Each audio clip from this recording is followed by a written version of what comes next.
Hello and welcome to another edition of Axcess Baseball Weekly. I'm your host, Vinny Masana. We're joined this week by Anthony Fontana, one of the top power-hitting prospects on Long Island, and one of the top to come out of this region in a long time, for my estimation. So, Anthony, how's everything going? It's great, man. How are you? Doing well. You ready for another baseball season? Yeah, it's going to be a big year, senior year coming up. I'm very excited for it. Awesome. So let's backtrack a little bit now. You got called up to varsity as a ninth grader. Yep. By the time you were in 10th grade, you were one of the main ingredients of the offense. But they let you kind of mature at your own pace. You weren't necessarily asked to do everything right off the bat. Right. You had guys like Will O'Brien, Jimmy Joyce, Trevor Fagan, older guys that could kind of take the reins a little bit. So what did you learn from playing with them when you were a sophomore? Well, learn from them. They take a lot of pride in what they do, which is I really respect that. And the biggest thing about that team is that was just a group of just best friends playing baseball. They've been playing with each other since they were little kids, and it was just a great experience. And being on that team, seeing O'Brien, Hegarty, all those guys, even guys that are on the bench like Corwin, it just rose everything for us. It was great. Yeah, you guys meshed really well, it seemed like, together. And I watched a couple of those games that year in 2016, specifically that Long Island Championship game. You're playing at the PAL complex. There was probably close to 1,000 people in the stands, and you got to face one of the top pitchers in the region, in Sam Kessler. What do you remember from that day? I just remember Sam Kessler. The first time I heard of him was early in that season. This kid throwing low 90s, going to West Virginia, and there we were, my sophomore year. I was 15 years old, going on to face this kid, and I was ready. I was ready to handle it. Yeah, it was right there, and you had a big RBI hit in that game, right? Yeah, it was great. I mean, couldn't ask for more on that. Yeah, and you guys have some following, it seems like, with the fans.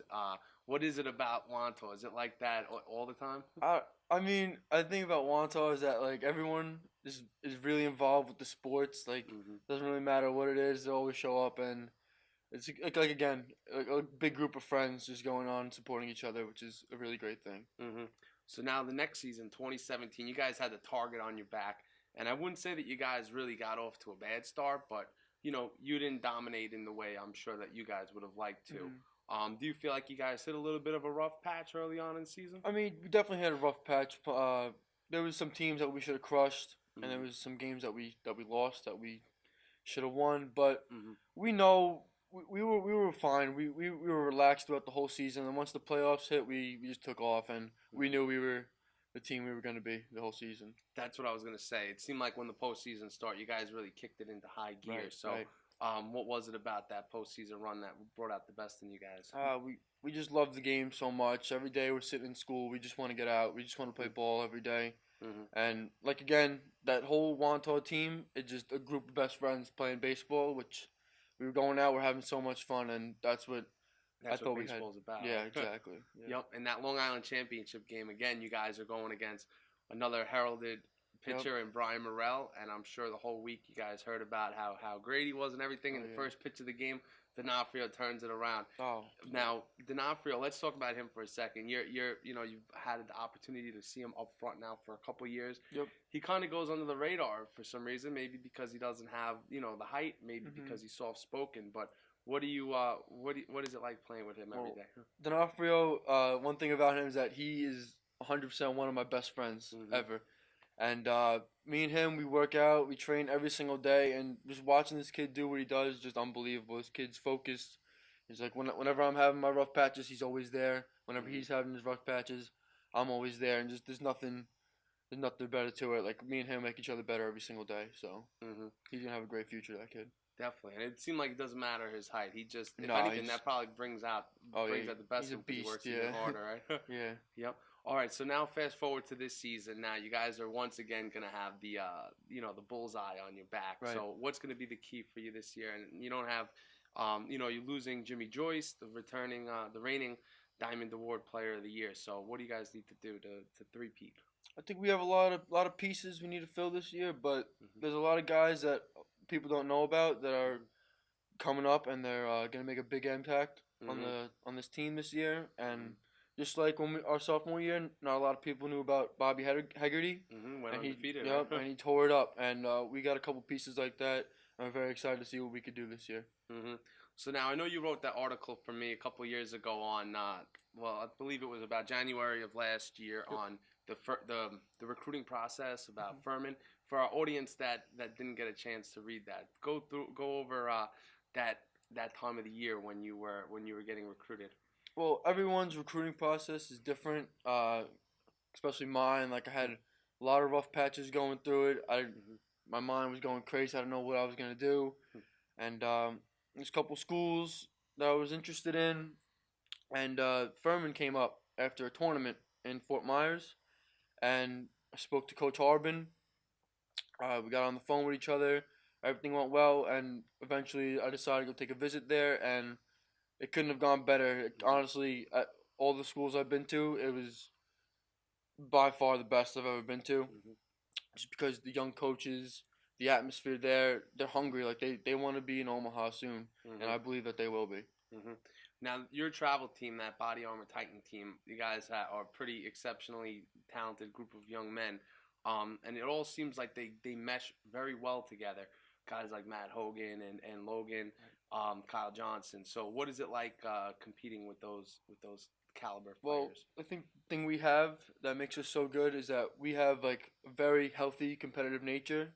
So we all know that we're very good. So I feel like whenever one of us is doing something good, it makes another person try to rise up and be even better, which makes us a much better team and eventually better players in the future.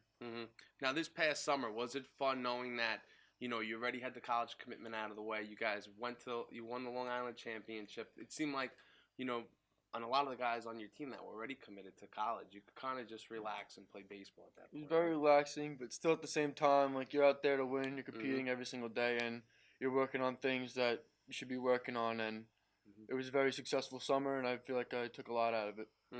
Now, growing up or now, who are some players that you try to emulate in the big leagues? Personally, I like Anthony Rizzo because he's Italian. Yep. But I like Joey Votto. I like Chris Davis. I'm a big Giancarlo Stanton guy, but so power hitters. Yeah, but he's on the Yankees now, so I gotta lay off him a little bit. But one person that I really look up to, and he's not really a baseball player, but he's my father. And because I go to work with him every now and then, and I see him conduct his business every single day. He's telling people what to do, and he's always doing the right thing. So I feel like watching him, seeing what he does every single day, it helps me be a better leader, and so I could help this team. Yeah, this just year a be human successful. being and human being in general. So, what are your goals for 2018 now? Goals for 2018 is I want to be a great leader. We got a great team this year, a bunch of friends playing baseball, and I think we could be back in the state championship, and hopefully maybe this June I could be selected in the MLB draft. And what did you do this past winter to hone your craft and to improve? I worked a lot on. I'm a big believer in yoga. Me and Anthony D'Onofrio, we go to yoga every week just to open up the hips, so I get into that inside fastball much easier. So it helped me very much last year, and I think it's gonna do the same for this year. Now, are you still gonna be pitching this year? Yeah, this will be my last year ever pitching, but we'll see. Hey, one more thing I wanted to ask you. Not a lot of people realize you were going to pitch in that Long Island Championship game. What now? Everybody knows you as a hitter, but what do you remember from pitching in that atmosphere? I just remember Jimmy wasn't feeling good that week, so Sax came up to me and he's like, "Listen, like you're gonna get the start," and I was just ecstatic. Like, you play the game for competition, and like there's kids out there that would cut an arm and a leg off to be in that spot that I was in. So I just gave it everything I had, and we got the win. Awesome. Well, that's all the time that we have for this week. We have Anthony Fontana in studio, a very special guest, Furman commit, and a two-time Long Island championship. Thank you for tuning in to Axcess Baseball Weekly. I'm your host, Vinny Masana.